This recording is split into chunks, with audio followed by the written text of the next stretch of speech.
There, the umpires picked that up.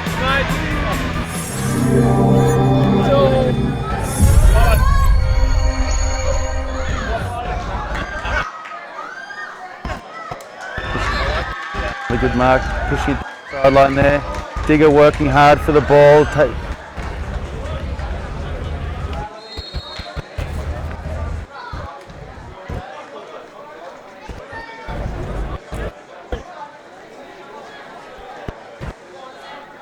Good opportunity here.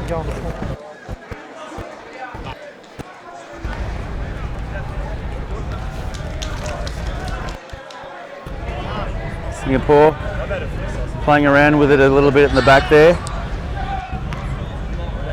It's out of bounds.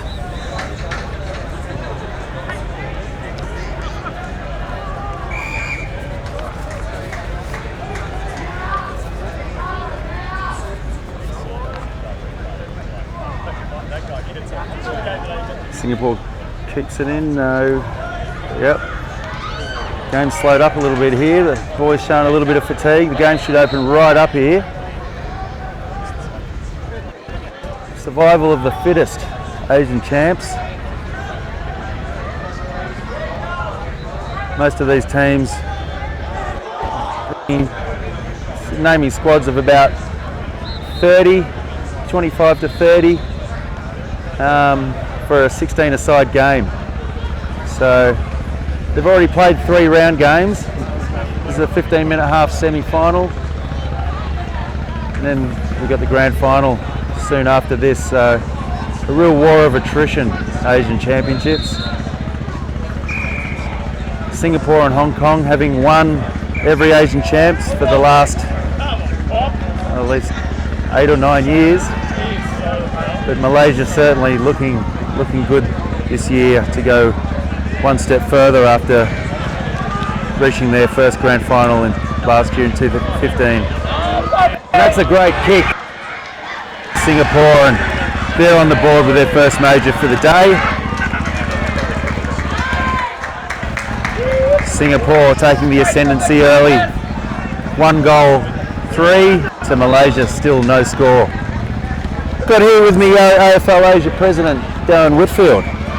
Darren, certainly no love lost between Singapore and Malaysia. There are two sides that love a great rivalry, love to go up against each other. Actually, I'm finding by walking around and speaking to guys today, there's actually when it's on the field, there's a lot of competitive rivalry between all of the teams. But when it comes to what's happening on the field and the scoring, etc., everyone's very passionate about making sure their team getting through. So, yeah, there's some no love lost on the field, and the same thing behind the scenes. It's great to see the passion in footy in Asia. I'm not suggesting there's a little bit of controversy here today, Darren. There's been a few questions raised about some of the games. There definitely has been. There's been some questionable umpiring decisions that some teams have not been particularly happy with. There's been a few missing points from the goalkeepers, goal scorers. So that's footy in Asia. It's footy in Asia, you know, and we're just going to make the most of the situation we have. And exactly. You know, we're not paying our goal umpires, and we're so we got to just deal with the situation we have. So. Yeah. Well, we've got fantastic help from the volunteers today, and the Malaysia's making a good run at their first score of the game, but it's rushed through for the Singapore 9 points to Malaysia 1. Singapore's got quite a considerable bench. Singapore have got quite a considerable bench. Total 60 players 63 I think that they brought today. So there's a bit of depth involved there. So. Got the opportunity to get the best players out of that, so they've done well. But Malaysia, of course, have got the great skill and fitness as well. So and here comes Singapore once again. Jeremy Stittler there, working hard for the ball, just tackled into the ground.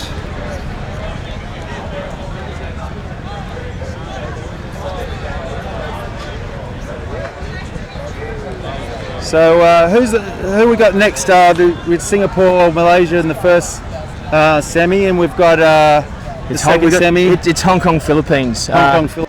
A great rivalry of the next door neighbours. We've played a few games against the Hong Kong versus the Philippines, so it's a very hard-fought contest. Singapore making another run now. It's a beautiful mark coming up from that player from Singapore. He's Malaysia come out with the ball. It's a backup mark there from Scott Murphy.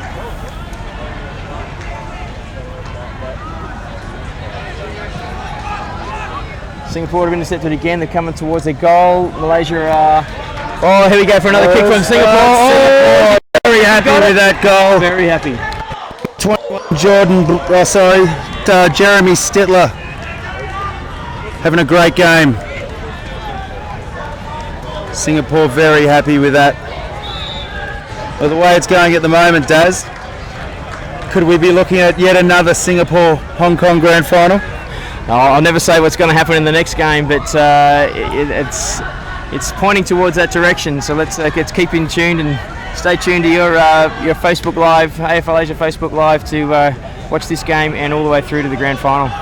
Hong Kong defeating Philippines in the earlier round games. That should be an interesting game coming up next. That's exactly it. They've done it already today, but that doesn't mean it's not going to happen again. There's been a few teams that have been bucking the system and rearing their heads where it's unexpected, and other teams have. Other times it hasn't. So you just don't know. Every game shapes the future. So yeah, it's the nature of Asian champs. You know, you get 12-minute halves in round games, and then 15 minutes in the semi-finals and final. There is no second chances in Asian champs. You put it all on the line, and if you come up with the goods, then you're holding the trophy up at the end of the day. But usually it's the team with most players on the park at the end of the day that usually gets the trophy. And in the past, Singapore and Hong Kong have probably had the advantage by having quite deep teams. But this year, the first year we've ever allowed 2 teams. Oh, and that's another great goal from Singapore there. Well done, Singapore. Another great goal. Singapore moving ahead 3-21 to Malaysia 1 point. Singapore just getting better and better as the day goes on. Yeah, it's certainly looking difficult for the Malaysian Warriors right now. I think they're obviously going to have to dig deep to get anywhere near this, but Singapore will keep trouncing. So with the 15-minute halves, it's a short day. Here we go. There's the halftime siren for the first half of the AFL Asia Division 1 Asian Championships semi-final. We've got Singapore 21-1 up, and in the second division game between Myanmar and Cambodia,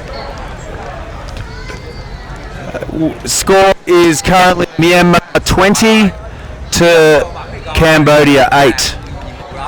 That game is happening simultaneously at the moment on these 2 grounds. So as I was saying before, Daz, first time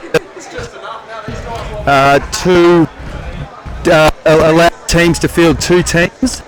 This is the first time that Hong Kong and Singapore has entered 2 teams in 1 and 2. How do you think that's playing out today? An advantage for Hong Kong, or do you get an advantage? Not being able from their Absolutely. Really good question, because we've got done it. We were sort of wondering whether it is an advantage or it's not an advantage. At the end of the day, you've only got your 24, 26 players in to be able to draw from. To change between. The Hong Kong boys were just having a discussion with me before that they want to bring more guys up to play in the final, and this year that they can't. So I think disadvantage for the teams work now going into 2 teams, but the advantage of the two who are not the first top player objective of Asian champs. Yeah, definitely. One of the objectives of bringing to try and even things out a little bit. There's a lot of teams like Malaysia team. They might bring 30 blokes over. Other I guess it sort of levels things out a little bit if all only have sort of 20 or 30. If you've got one team bringing 60 players and they can draw from that whole against a team that, or a club that have 35 players, the team with 60 is always going to win in a game of attrition. You've got the other guys are going to be a team with fresh players that can just the injuries and cover all the tired guys. You for the competition and great again for everybody else to have a kick of the footy as well. Yeah, well, we'll see how that goes today, because at the moment, while it might be a good Singapore and the team with here running away 21 at half final of the 2016 AFL Championships. We've got Hong Kong versus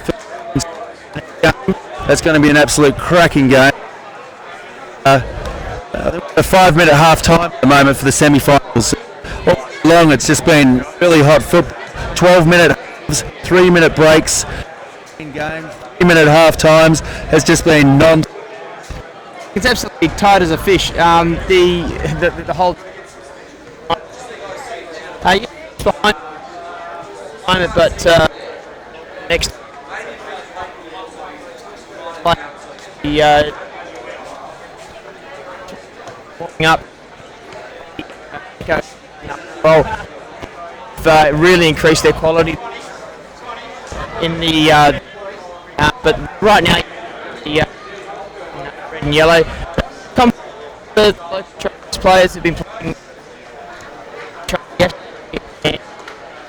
the expat guys to play China Reds. They have been a force to be reckoned with. It's been great to see that combination of the local guys and the expats playing. It's really improved their quality this year. The Orange Show, isn't it? Yeah. He's been playing throughout the year as well, but yeah, he always twings hamstrings and stuff for try to play. We're ready to kick off here the second the division between Malaysia and Singapore.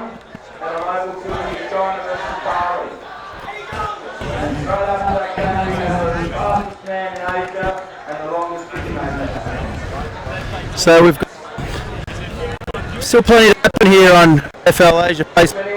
We've got semi-final. We've got a final. We're going to in the Division 1 Grand Final.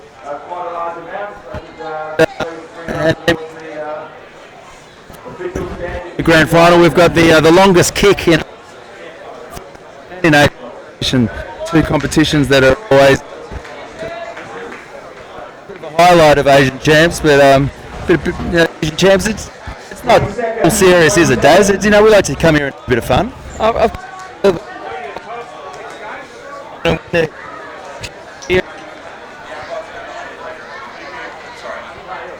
The moment.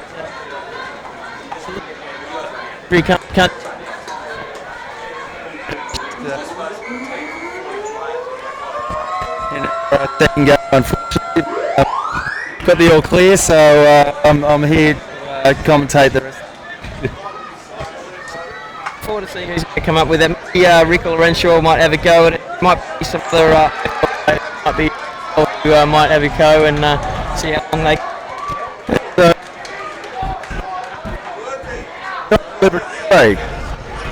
Grace his presence here today. Premiership player of the Western Bulldogs. Great. Yeah, just see him. Luke Dayhouse was here last night as well, so I haven't seen him today. I'm not sure if he's been here, but here and he's been around today. Take a special look at his haircut if you do get to see him. Quite interesting, Vietnam orientated maybe. Yeah. Curious to his hair and played funny buggers with him, but he's. I don't know what you're talking about, but I did see it happen live. It's fantastic to have Liver. Everyone's been with him, and he's been He's been fantastic. Just come along and get a piece of Asian champs. We've also had Andrew Embley, former West Coast Eagles legend, and Brad Seymour from the Sydney Swans come along and help us out with some of our local development initiatives. So it's been fantastic too here in Ho Chi Minh City, and it's only here. But here comes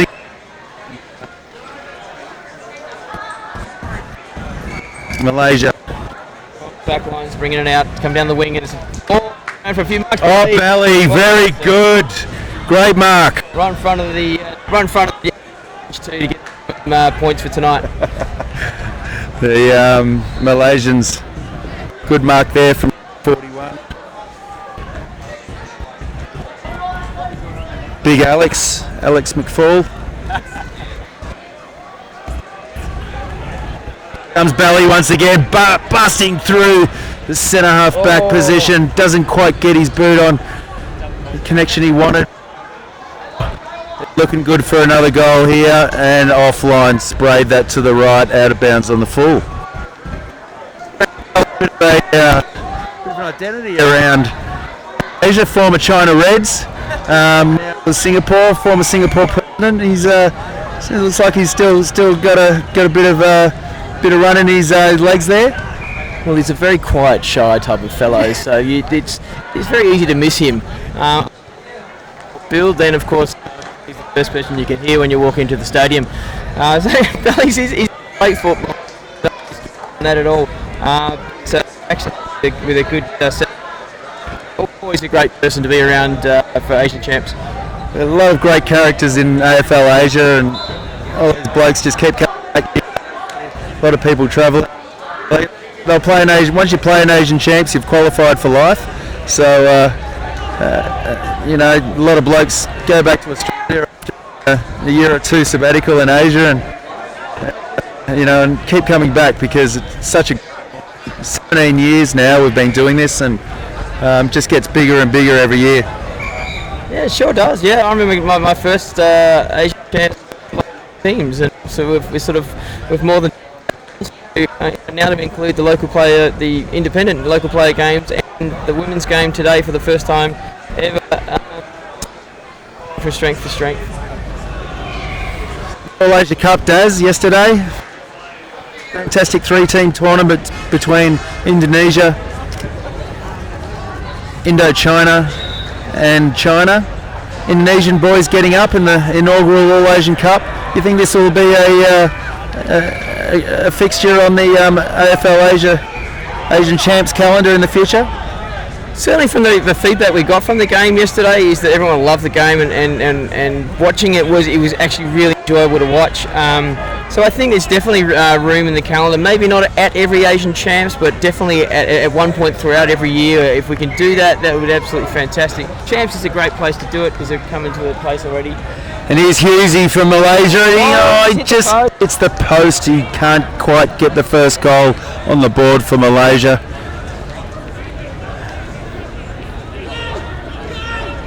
Oh, sorry, it was Kurt Soxy there. Malaysia battling hard, not giving up. Finding a little bit of space here. Big Josh Daly, former Vietnam, big ruckman, defected, much to our angst, and he didn't quite reach the full forward there. Get cut off by Singapore. Pumps it up into their forward line once again. Got down to the forward pocket, and the guys are already taking it offline outside the field of play. Tough game, a lot of fight in the boys. If they keep it full body, it's good to see. I think it's one of the hallmarks of Asian Champs. You know, boys play very hard, but always play and has a beer together after the game, and you know, it's a competitive tournament, but it still maintains that social element. Yeah. On the field, you know, you get the fire in your belly, but you still shake the guy's hand and say, "Have a good game, buddy." When you start the game, and I think there's professional guys out here in Asia need to sort of protect ourselves. but absolutely put your body on the line for the footy. So Singapore once again, number 47, Nick Self, the big roost there, takes Singapore further in front. Goals 3-27 to Malaysia, 2 points. It's just about all over for the Malaysia Warriors here. They'll be able to go and enjoy a few platinum beers in the hospitality tent.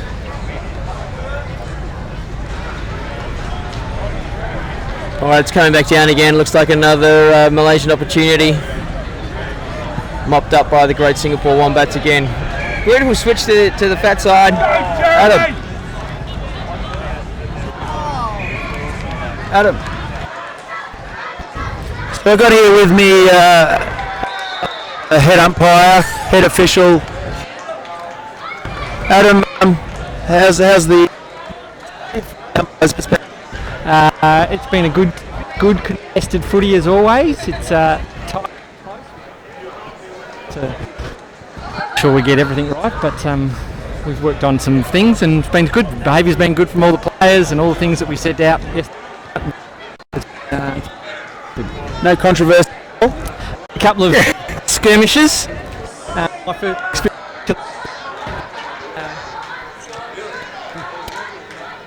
enough this today. Wow, oh, that's a first. I've never seen. Just shows passion.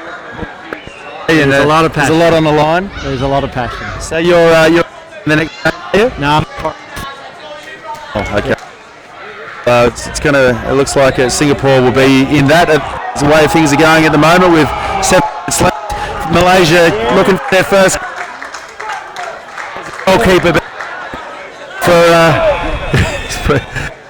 for the marks missed. Malaysia still battling very hard. And is that banana kick on the run?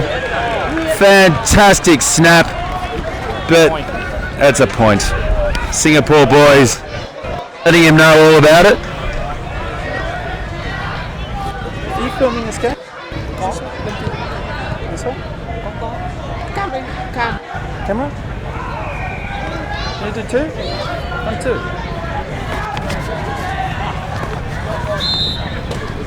Gotta move. He says he's filming. Here come Malaysia once again, not giving up at all. Very proud club, the Malaysian Warriors.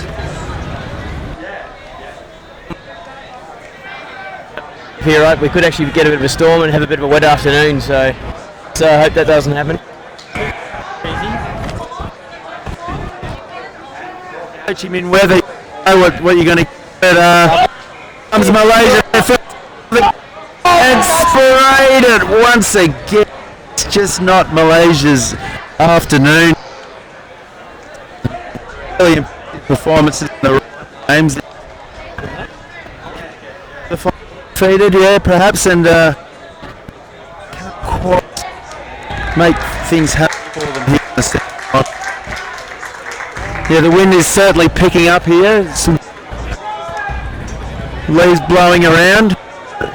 The flash floods were actually forecast today, and there's floods come beaming pretty strong all day. Oh, that's a big. And that's a massive roof. There's a few players coming up. And it's opened up. It's on the.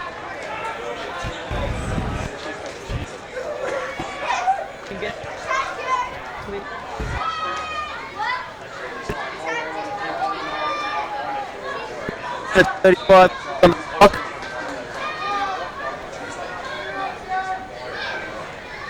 They want to start kicking a little bit straighter if they go. Then Singapore.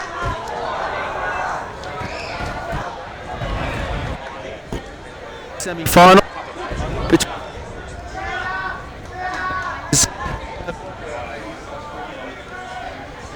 Cambodia 2 goals.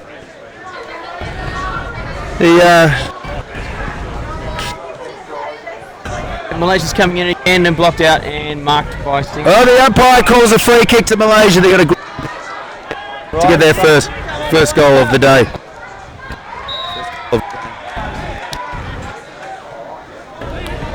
Two hands there. Yes, two. Yep. Goal. We've got the first side draw of the semi-final for Malaysia. That takes them to 1-4-10 to Singapore 4-3-27. Yeah, the Myanmar boys over in the Division 2 ground. They're missing their leader, their president, Henry Cox, after a pretty nasty head clash earlier in the day. Did he? Yeah, there's when they played, there's two guys had a bit of a nasty head clash and got taken away to the medical clinic. But yeah, we wish Henry and his Lao counterpart all the best.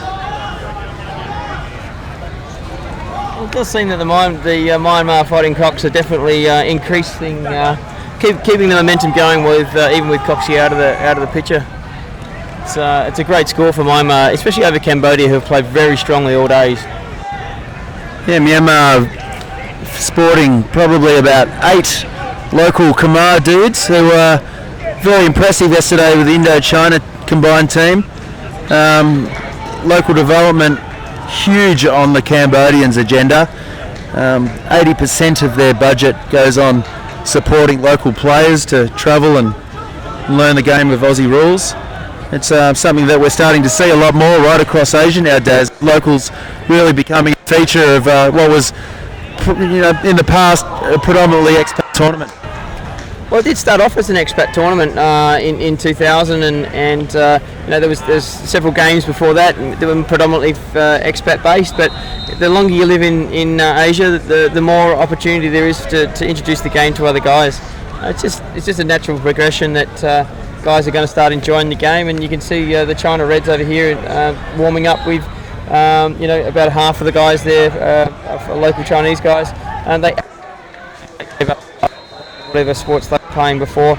They still go, have a dabble in the basketball as well, but they're really enjoying their footy. What a great opportunity for these young guys to represent their country, pull on the jumper of their country, and people like Chen Xiaoling, who recently went to Adelaide, represent to the Port Adelaide supported program down in Guangzhou. Unfortunately did his ACL, but he's probably one of the real stars of Chinese football, and it looks like plenty of other young kids that are going to pretty keen to follow in Chen's footsteps. Chen's a fantastic bloke. I've played footy with him for about 4 or 5 years now in the South China AFL League. He's a dominant forward. He's got the great physique. He's about 6'1", 6'2". He's got a great leap on him and a great mark. When he started with the game, there was some skill there, but not much knowledge. But now he's got the knowledge and the skills as well. And we're being there with Port Adelaide, it's just going to get better. So. Yeah, what a great opportunity for the young Chen Xiaoling to go to Adelaide, learn a bit of English, and who knows, we may one day see him in the Port Adelaide colours. We'll definitely see him in Port Adelaide colours, whether it's the Magpie colours. Hopefully we'll see him in Magpie colours this year. There we go. And there's the full-time siren of the first semi-final. The Singapore boys pretty happy with their win there, 27-10, beating the Malaysian Warriors. The Myanmar Fighting Cocks getting up 43-26 against their Indo-China neighbours Cambodia. 7 goals won for Myanmar to Cambodia's 3-8. It's just all about accuracy on goal there. Myanmar, 8 scoring shots to 11. Getting 7 goals won, straight kicking in. Okay, so we're hitting the field now for the second semi-final of the Philippine Eagles and the Hong Kong Dragons. And on the other ground we've got the China Reds, who will be playing the Bali Geckos. Bali Geckos are a bit of a unique team, I guess, in Asia. Very fit guys that don't mind on a Cooter when the Cooter broke up, but you know their fortunes in Asian champs have largely depended on the swell size of Cooter. Like last year, I think they were going to bring a quite a big contingent to Thailand, but they ended up only with about 12 or 15 because the swell picked up, I hear. Yeah, absolutely. It's all depending on the surf in Bali for the year. If it's a bad year, then the Bali geckos are skint. But there was one year where the prices were put up at the beach for all the beer, and all the guys just started playing footy again. So it's